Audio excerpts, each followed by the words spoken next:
Hello. That doesn't sound a very welcoming hello. It was an honest hello.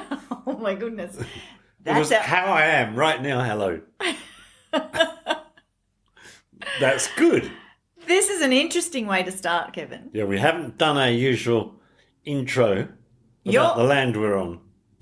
We're on Wurundjeri land. We are. We're on the Wurundjeri land, and we're grateful for that. Absolutely. We want to acknowledge elders and... Elders present and those emerging is what we want to honour. Very importantly. Yes.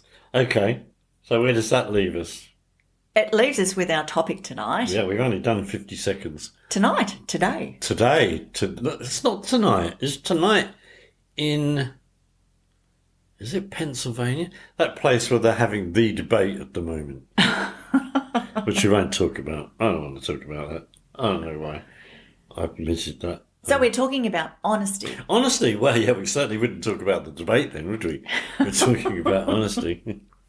Yeah. So we're off to a rolling start, Kevin. Yeah, we've even talked about politics already, which we don't do. It's one of those days, people, where, I don't know, the random is rife. And do not spit your coffee all over your computer. Banged the table, though. Yeah, I didn't. But it was close. That's the second time. That's the second time. Janine's in a... I'm not in a mood. I'm not. You are. She's in a crazy mood. She's been all kind of crazy things. It started with my dog. It wasn't me. It did start with the dog. So we're going to talk about honesty. All right. We're going to talk about honesty. All right. Okay. Yeah. Honestly, we are. Honestly, we're going to talk about honesty. Honesty is such a lonely word. See, crazy.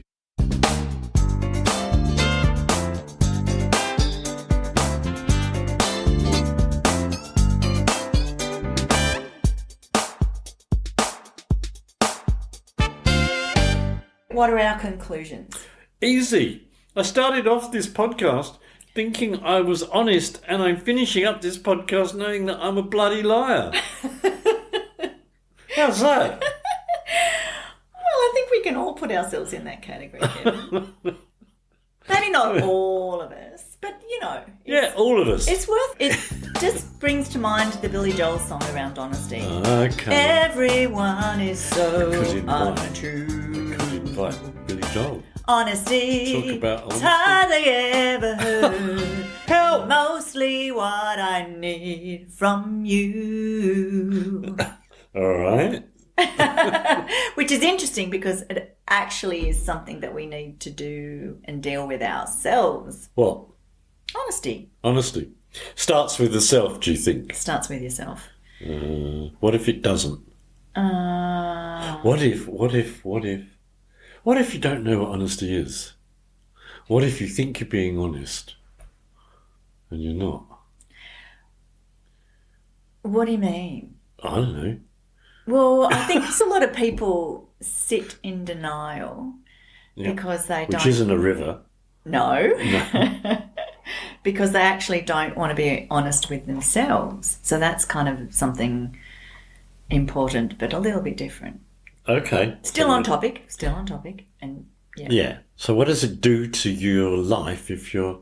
Dishonest. Dishonest, I guess. Or honest. No, dishonest. Well, if you're dishonest, you're pretending. So that sometimes that can be pretending for all different reasons, don't you reckon? Because you're not feeling pretending because you want to fit in, you don't feel like you fit in. Yeah. That sort of thing. Pretending because you want to manipulate something.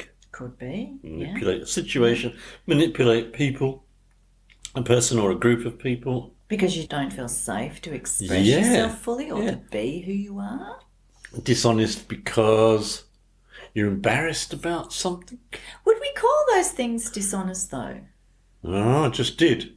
Yeah, I know, but maybe they're not so much dishonest so much as you're just expressing parts of yourself, not expressing all of yourself. Because let's just think about... Oh, let's have some examples then. Yeah, I know. I was going to give you one. Okay, sorry. So if we're thinking about somebody who is same-sex attracted and you're feeling uncomfortable in the group that you're with to express your feelings of affection for a particular person in another group, and you don't want to say that you feel attracted to the same sex as you and in that group, is that person actually denying that part of themselves, or are they? No, but they're not telling the truth. Maybe, but what about if their truth is much harder to say than somebody else's? Yeah, fair enough, but it's still not the truth, which makes it dishonest, doesn't it? No, I wouldn't say that. There's a place if someone doesn't feel safe, and if I'm not saying this with any judgment. It's just it's still not the truth. Yeah. Okay. All right. Good point. It's not the truth, but maybe they're just expressing parts of themselves that are safe to be expressed in that group. Yeah. And the risk, if it's to I can think keep of some- themselves safe or to save themselves from attack, then that's a pretty good reason to hold that When you put secretly. it like that, yeah, it's to not be attacked, to not be ostracised, yeah. Absolutely. Yeah. Yeah. Because there's lots of reasons. I mean, I've just picked on same-sex attracted, but there's lots of reasons why you wouldn't share parts of yourself with someone or a group of people Maybe that are because quite you were legitimate. talking to a bunch of bigots. This is true. I'm just trying to make it less serious. It's already got serious. It's not serious. It's serious. Too It's serious. real. So we don't know what to talk about, so we're going to talk about how difficult it is to talk about being honest. Is that right? Did I get that right? That's not the way I would say it. Okay. No. But it's a really difficult topic to actually to fathom. How do we talk about honesty? Because I feel like I'm a very honest person. What makes someone an honest person? Talking about things as they are. Because if I think about it, Seeing with things my as they are. mum, for example, there's lots of things I would not have ever told her because she would freak out There you go. with things that I do. So I wouldn't call that dishonest. And I'm not hiding it from anyone around me that I have a close relationship with. Well, I have a close relationship with my mother. It's rather an odd one, though. So honesty can be a range of things, can't it? It can be like, I go into the supermarket and I actually go and talk to a human being and give them real cash and they give me money and it's $20 too much. The honest thing to do is to give them the $20 back regardless of any of your circumstances or thoughts, isn't it? All right? Yeah. Also, at the other end of the scale, honesty is about you meet a close friend and they say, how you doing? And so instead of saying, yeah, Fred, I'm fine, you say, hey, it's good to see you. Yeah, not such a good day. And here's what's going on. Yeah. And be able to share that with them in a way that is completely honest without being something else. Yeah. Without- Sometimes I don't want to share all that with somebody, though. But, What? so that means, What? so if I say to you, hi, Janine, Yeah. how are you going? And you go, fine. Nah, I'm That's not going a to do lie. that. No, I'm not going to do that. But what you didn't hear what I said is I wouldn't want to share that with someone. So what I would say, Yeah. so that I feel grounded and I feel honest with me, I might say, I'm doing okay. And then you might inquire Yeah. if you're some kind of a And friend. if I did? And your inquiry would go, Oh, really? So tell me about that. not today, Kevin. Okay. I've got other things to talk about some other day. Okay. Or- Yeah. I might That's say, honest. yeah, or I might say, some other time. Or Yeah, I might yeah. just address it in a way that's still honest for me, Yeah. and it's honest with our relationship because I don't want to pretend or that everything's okay. I also don't want to disclose everything because that doesn't feel fair or good or healthy for the moment, because at the moment I don't want to focus on this. Do you know what? Honesty is not easy. Thank you. I don't think it is. No, it's. I was just thinking about. Oh yeah, This is Yeah. a good one. Yeah, It never happened, but it could have happened. I bought these 3 T-shirts a long time ago yeah, in a garage sale, or a yard sale, whatever you call it, wherever you are, a garage sale. yeah. And I was going around with a friend, and we were buying and selling things. And he wouldn't buy clothes, but I'd always look at the clothes. There's always clothes.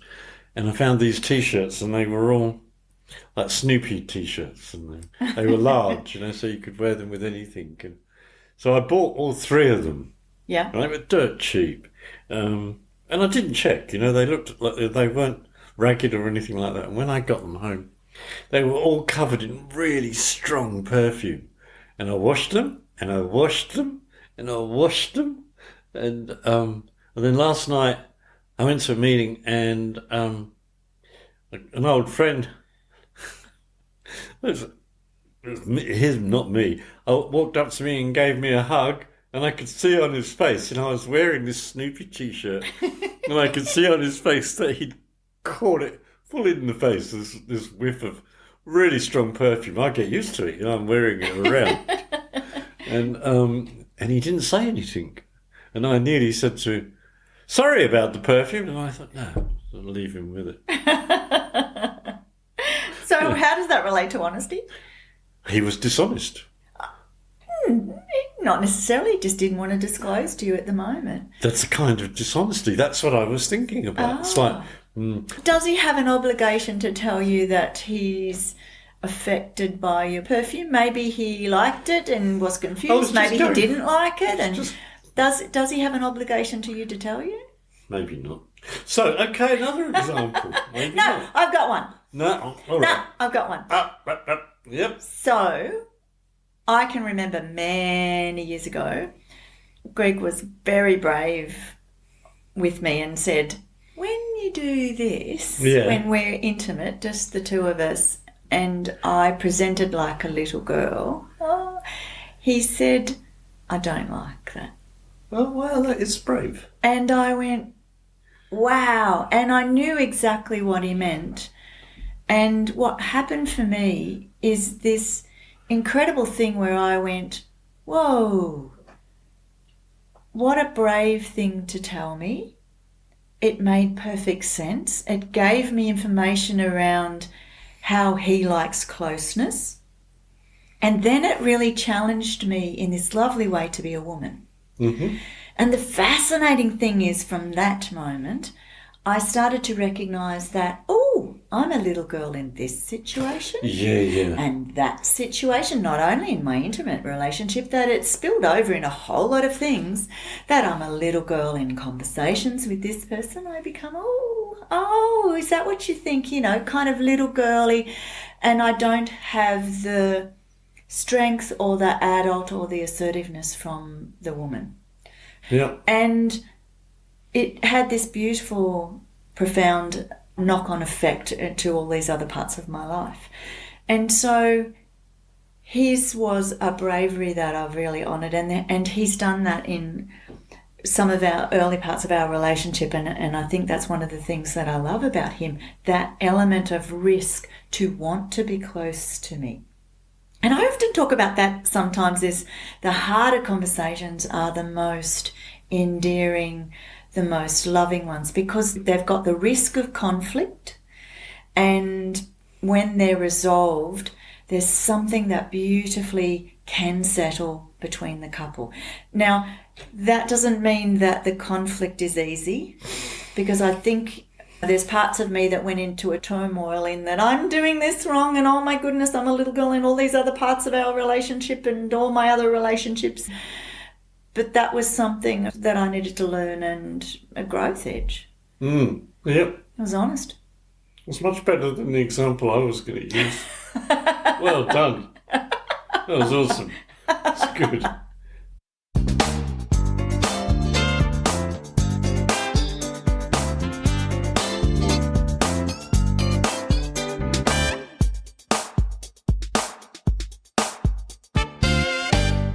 In Narcotics Anonymous, we talk about honesty a lot. Yeah. But there are 3 principles, spiritual principles, if you will, that are essential to healing, basically, from addiction, Yeah.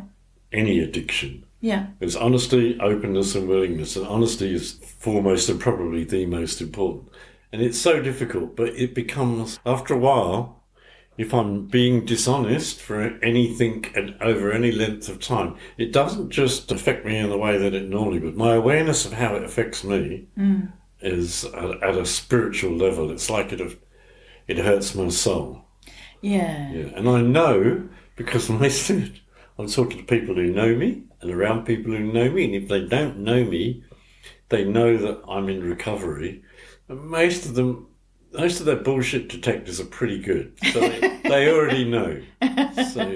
So there's an encouragement to be honest, and unless you need to do what you said earlier, which is not now. I can't talk about that now. Yeah. But because we sit usually in a circle, and there's usually somebody running the meeting, and they pick people to share. Yeah.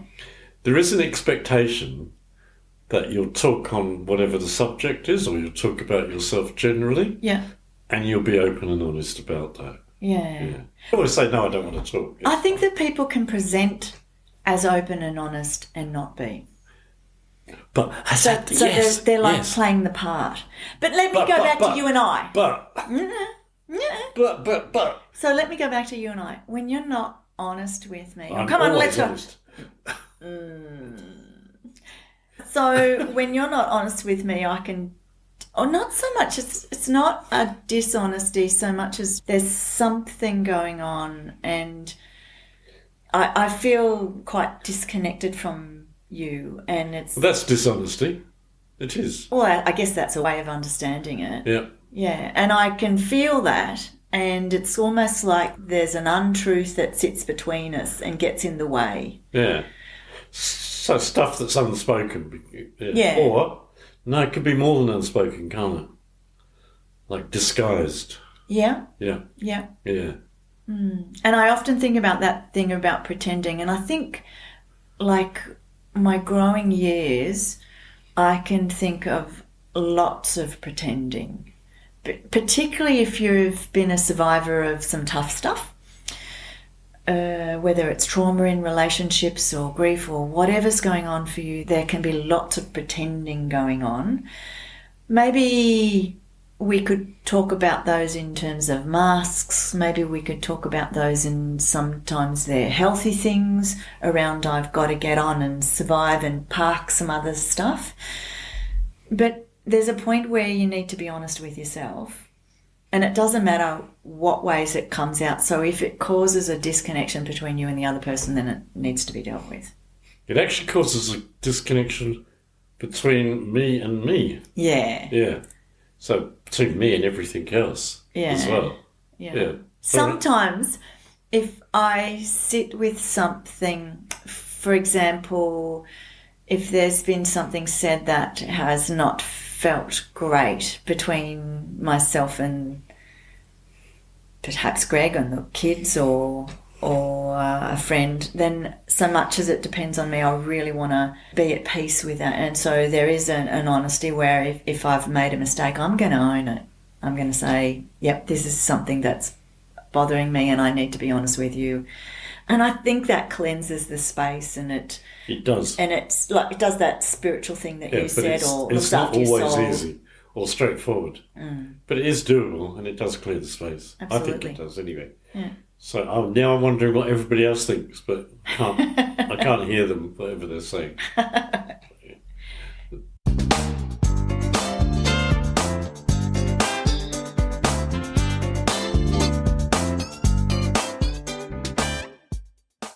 I was honest with you just then.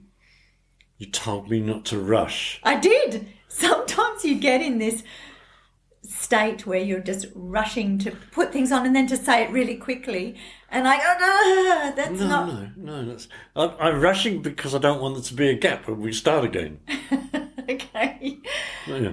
But you're right. You said we can change the gaps. Yeah. But also, as I was honest with you and to say, don't rush, please.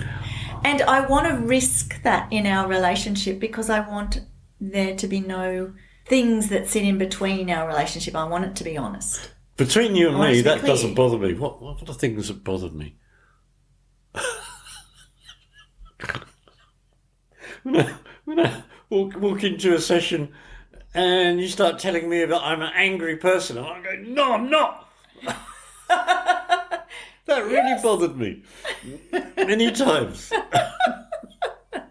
Can't think why. I am not an angry person. Have I ever told you were an angry person? You never said it like that, but you say things like, You sound angry. yeah. I'm like, no, I'm not. And you go, yeah, I don't know how you'd put it.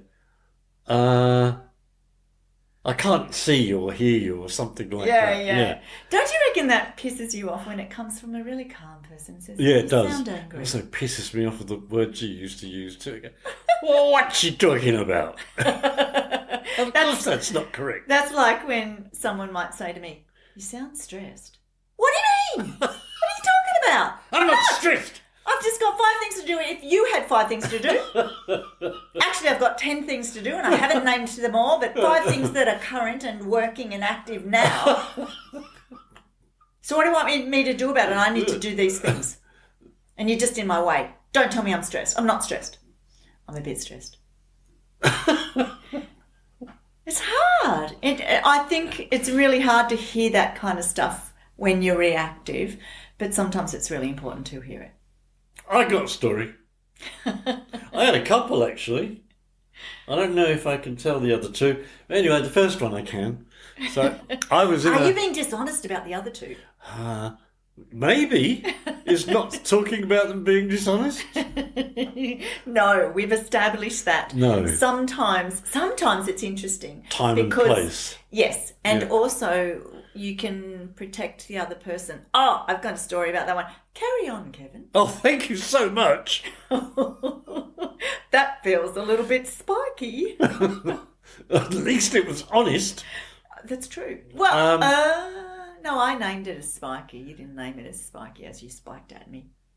No, my reaction was honest. Okay, cool.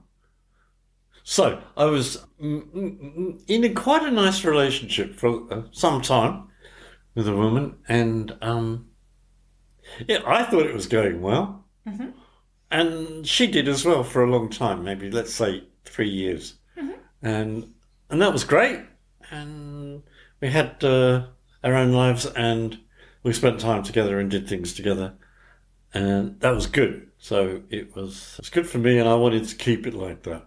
So she started asking for more than that, suggesting that we had more than that. And I was so dishonest. Oh. I just thought, I could have talked about it. I didn't. I avoided the subject. I wouldn't talk about it. I wouldn't even look at her when she wanted to talk about it. And I know that it wouldn't have been easy for her to talk about. So what did I do? What did you do? Started looking around on internet dating sites. I swapped one for another one. Okay. Yeah, that's totally dishonest. Yeah. And I got caught.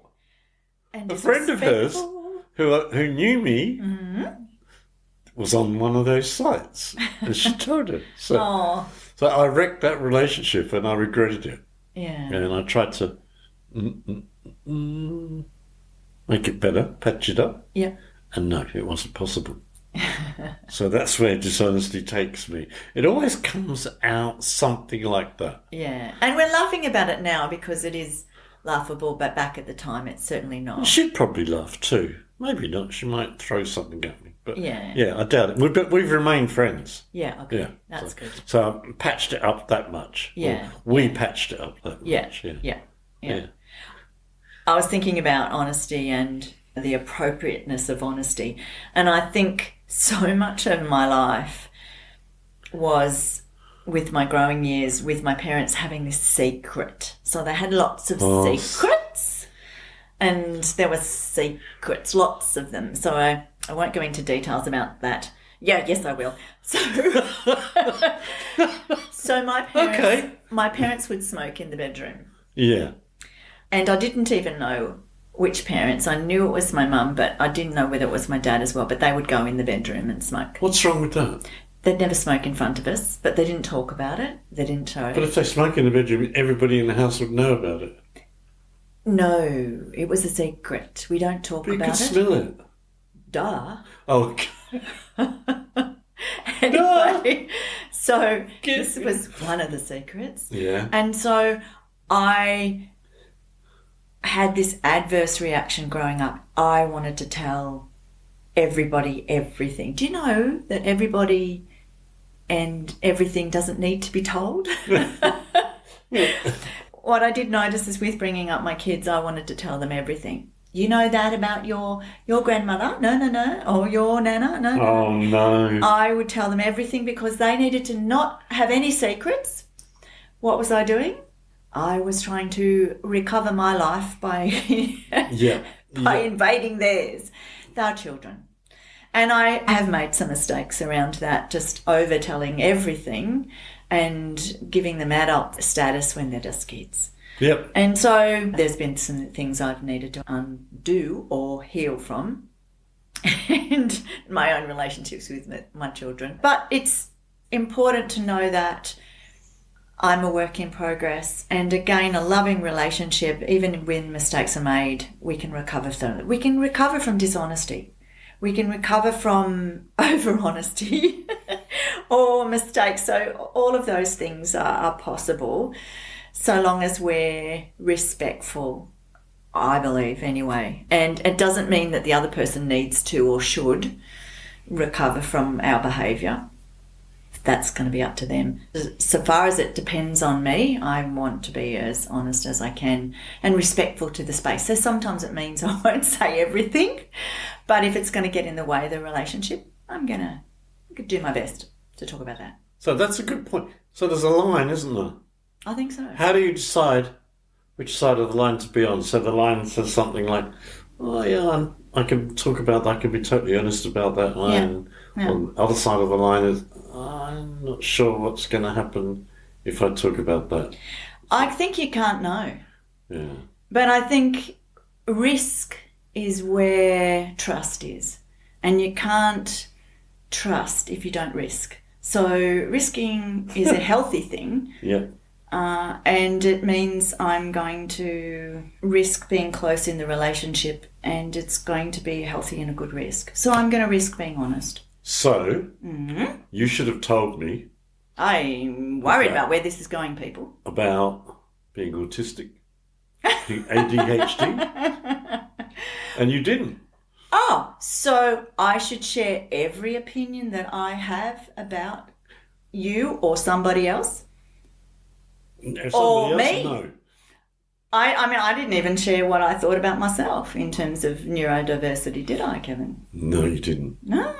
So should I have done that? Maybe. Should I have shared what I thought about you in terms of neurodiversity? Yes. Why? Because it's honest, isn't it? Isn't that honest? Isn't that what we were just talking about, that we don't have to share everything? Yeah. Because my That's what I said. My Which side opinion of is the just line my is it? opinion. Which side of the line? That's Yeah. right. Yeah. That's right. We were talking about neurodiversity. I can't remember when. I remember, More yeah. recently, and again, it's a big topic. And so we just had that discussion and we talked about it. And, there's parts of myself that can be quite autistic. I can see in pictures, all of those sorts of things. And and there's parts of myself that are very ADHD. Who would have thunk? And so then we had that conversation about you. A long time ago in London, my friend Neil, I remember having this conversation with him. So he was one of the workers in the community that I went to when I stopped using drugs. And he became a close friend, a best friend. I think we were still in Elizabeth House at the time. Anyway, I don't know what I'd been doing, but I'd obviously been telling somebody at some point about the fact that I was a drug addict and all of my history. And I remember him very gently saying, you don't have to tell everybody. And I've said something like, oh, yeah, I do, I need to be totally honest. He went, yeah, honest is good, but, sometimes it's too much. You made a beautiful point just then. The difference for me is being honest with myself. And if you're honest with yourself in that you know that that's an issue for you, you know what your truth is, then whether you disclose it or not can be irrelevant. Not always. Yep. It's not always respectful of the relationship. If you've got a close relationship with someone and you don't disclose parts of yourself, maybe that's worth considering. Yep. However, it's not necessarily a given that you would share everything with everybody. But if you're honest with yourself around these are my misgivings, or these are the areas of my vulnerabilities where I need to work on, or I need to look after myself in these particular areas, that's a great thing. Well, not about me, but I can remember a fantastic example. Whether or not I agree with it or anybody else does, doesn't really matter, of this well-respected guy, and he's talking, this nurse who was a friend of mine, I knew that both was talking to and saying, oh, you know, I'm really glad that I'm not using drugs anymore, and I'm going to go into work tomorrow, I'm going to tell them all about it. And she went into some detail about what she was going to do, and he waited patiently. And when she stopped, she looked up at him, and he said, inside Narcotics Anonymous, honesty is the best possible thing. Outside of Narcotics Anonymous, we lie our asses off. Okay. We all looked at him and he said, she'd lose her license. It's not necessary. So she could, and he said to her something along the lines of, you might want to wait. Beautiful. Oh, folks, that was just my phone telling me something. Maybe we'll turn that off. I did. He was a lovely man. I loved him. But I Yeah. don't know about, the advice. And it's interesting because maybe he was saying we've all got a past, Yeah. and maybe the past doesn't have to be disclosed at every level. Again, there's definitely areas of grey on all things. But there wasn't any need for her to go in and tell her Yeah, boss. yeah, Her boss wasn't sitting there thinking, I think she's an addict. yeah. There was none of that going on. And there's no current issue. So it was yeah. coming from her, Yeah, and maybe sometimes it's not just coming from a place of honesty, of wanting. Maybe it's also coming from a place of guilt and shame. yeah, Yeah. So, the easiest thing to do is just wait. yeah. Wait and see. Don't do it. So he was right about that. So maybe what we're talking about is just more so be in touch with what's happening for you and in your relationships. That respectful thing. Does this piece of information need to be disclosed in this area? What's the impact of it? Does it care for the relationship if it's shared? Or in my case with the children, does it care for the relationship? No, it puts a burden on my children. It does, doesn't it? Yeah. In that instance. Yeah. And so we can be different around those things. Sometimes it's okay to withhold some information.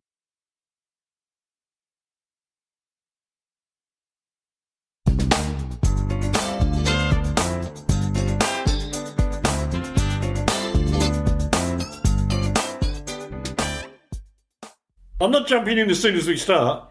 Oh my God.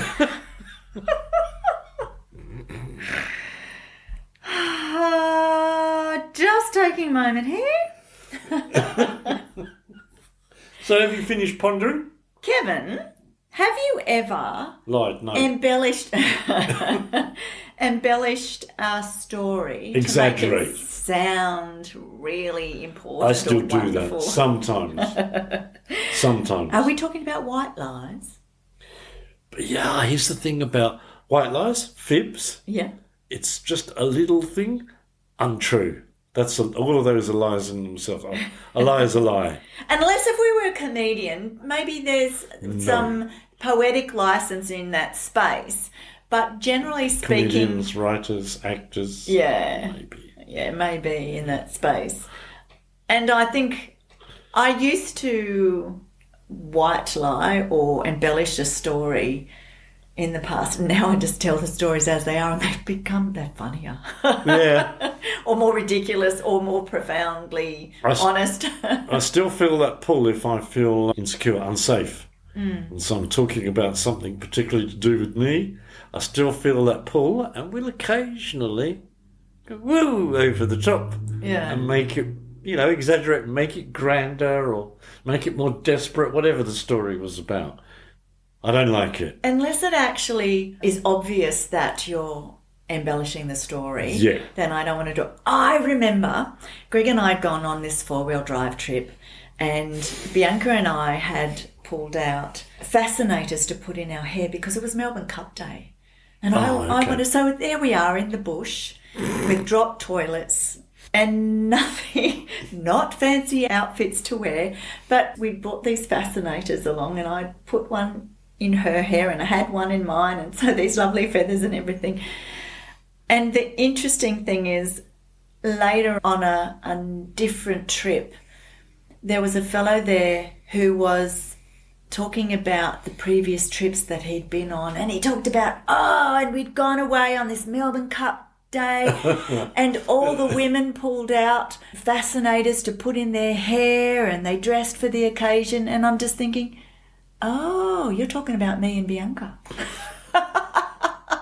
And he'd embellished this story, and there was someone else there who'd been on the weekend, and they looked at me and I looked at them as like, yes. And I really think that this fellow thought that was the story. He's been telling it like that for so long, it becomes the truth to him. And then what was fascinating about that is I'd been listening to his stories about being over in America and some of the things with his children, and I'm just going, okay, now I've got a sense of these stories, and I'd wondered about them, and now I'm going, there's some truth in my experience of you telling your stories. So the story was, I don't know, whatever size. Yeah. And it became 5 or 6 times the size. Yep. So my experience of him was that he would embellish these stories, and that was my honest experience of him. So it would make me not trust a lot of what he had to say. Interesting fellow. And again, did it do harm? No, he was having fun and telling a story, but it was interesting because I just it caused me to mistrust any of these previous or other stories he's going to tell me. I'm just thinking, how can I trust you from here on? So it's interesting, and it's worth just talking about this topic around honesty. Be honest. Yeah, it's like sometimes I get like that around friends in a competitive way. They say something like, I could do better than that. And I go beyond the truth. But they know. So, and you know. And I know. Yeah. Does it make you feel better? That's fun. But exaggerating with, just generally, no, that's not fun. Yeah. That's horrible. For some reason, and you telling that story, I was thinking about, I think I was on holiday in Australia. I hadn't moved here yet. And I arrived in February, and it was like 40 degrees, as it can be. And Gillian's sister said that we could go down to the peninsula and use her caravan. So this is like the first whole day that I'd been there. I woke up in the morning, and it was hot. It was really hot for me. Gillian was, she comes from Melbourne, so she was reacclimatising, but she wasn't surprised, and she knew what to do. And she told me what she was going to do for the day. And I was like, really? She was just going to, there was an annex, and she was going to lay on the lounge and just read. And I said, oh, really? I'm going to go walk down the path to the beach. Oh, yeah, I know why I'm telling this story now. And so I told her what I was going to do. She said, no, it's going to be 41 degrees today. You don't want to do that. It's, about 1 kilometre before you get to the beach. And when you get there, there'll be nobody there, and it'll probably be windy, and it'll get really hot. You'll get burnt, and you'll get sunstroke. So I took no notice and put a hat on and walked down there. And sure enough, I got the kilometre, and I was already covered in sweat. And I thought, this wasn't a good idea. I give up. And I turned around and I went back in. I was just I got back into the trees and heading up towards the caravan. And so right at the end of the caravan site, right at the edge, and she told me to watch out for snakes. And suddenly there was a snake in front of me, in the ground. And I jumped to the side and ran off up the road, and I told her. She said, "Really? That close? Well, that's pretty unusual for to be that close.